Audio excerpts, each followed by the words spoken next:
Hello বন্ধুরা, আমি আবার একটা নতুন ভিডিও নিয়ে চলে এসেছি।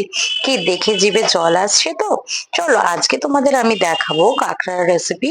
বাট কাঁকড়াটা কিভাবে কাটাটা কতটা মুশকিল। তারপরেও যে সমস্ত জিনিস অ্যাকচুয়ালি কাটতে বা বাছতে বেশি সময় লাগে সেই সব জিনিস যেন বেশি টেস্ট লাগে। যেমন চিংড়ি মাছ, কাঁকড়া তো রয়েছেই। দেখো আমি আমার শাশুড়ির হাত থেকে তোমাদের দেখাচ্ছি কিভাবে কাটছে।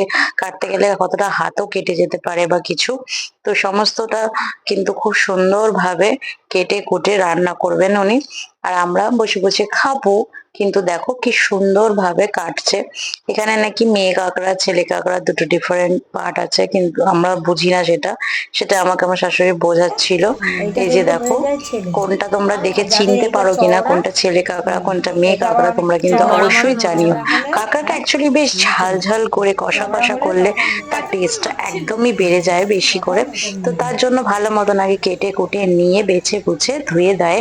এই যে কাঁকড়াগুলোকে ভেজে নিয়েছে, ভেজে নিয়ে আর কি একই রকম পেঁয়াজ রসুন দিয়ে যেভাবে মাংস করা হয় ঠিক সেইভাবেই কাঁকড়াটাকে তৈরি করলে কিন্তু কাঁকড়াটা একটু ঝাল ঝাল করলে বেশি টেস্ট লাগে।